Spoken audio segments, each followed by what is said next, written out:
Hi, it's me again with Corel Tips and Tricks. Kind of a cool pattern. You'll never probably draw it, but it might teach you a couple of tools and way to draw these objects. We're going to start with an ellipse. Doesn't matter what size. We're going to make it 7 inches. I got my ratio locked, so I have my number unlocked. So I'm going to put in 7. And then I'm going to take my nudge factor and set it on 7. That way I can hit this with the plus key and move it over, and it's exactly where it needs to be. I can hit the plus key and move it down.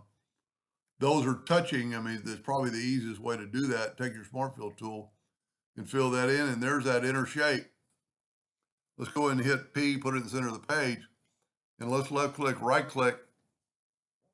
Let's make it a little bit bigger because I'm going to contour the inside and not the outside because it just doesn't work to the outside.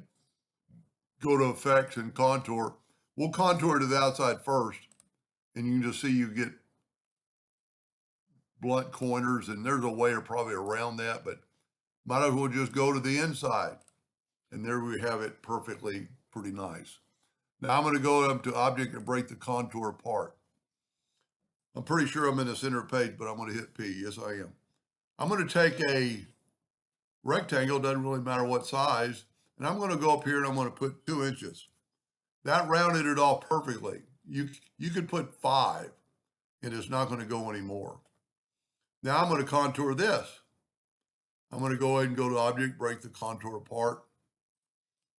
I'm going to go ahead and group it together, and I'm going to hit P, and I'm going to rotate it 45 degrees. I'm going to control D and mirror it so I have that shape. So if you want to take a screenshot of that, I'm going to keep my little pattern here so I can kind of remember how I did it, because it gets a little bit confusing with over, under, over, under, over, under. And if you will, the best way to do this I found is with the Smart Fill tool. So I'm going to group all this together, and I'm going to take my blue. I'm going to go with the same colors, and I'm going to pick that, and then I'm going to go across and fill in that spot, go underneath that one and hit that. Now I'm going to go over, and there's probably a way to rotate this, but this is pretty easy. So wherever I need to go over versus under. So I went, and I need to go over this and through there, and we got the blue. Now, I'm going to set my nudge factor on 20 inches. And I'm going to move this out of the way. And I'm going to weld this. And then I'm going to put this back. Now I'm going to take my red, and I'm going to do just like that. I'm going to go red. I'll go across. See, this way is just easier to remember. Now we need to go across here, and then down and skip that one. Go ahead and go across there, and then go over and under. Now, I can move my blue out of the way. I can move my object out of the way, and I can weld this. That way, I won't have to do anything when I'm through. Now, the rest is easy because it's just filling in the spots. We'll go ahead and do that same color of yellow and go wherever there's an open spot, I'm going to fill in. This is the easy part because you've already done the calculation, figure outing.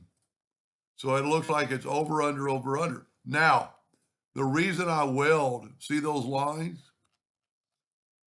So now if we move this out of the way, the red, move the blue, move our object, and take this and weld it.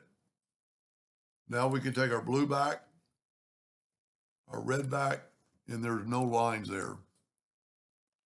You welded it all together. So it's exactly like the other one. And you could change the color, change the thickness. But that's a pretty cool pattern and a pretty good way to make it. Anyway, hope that gave you an idea or two, and thank you for watching.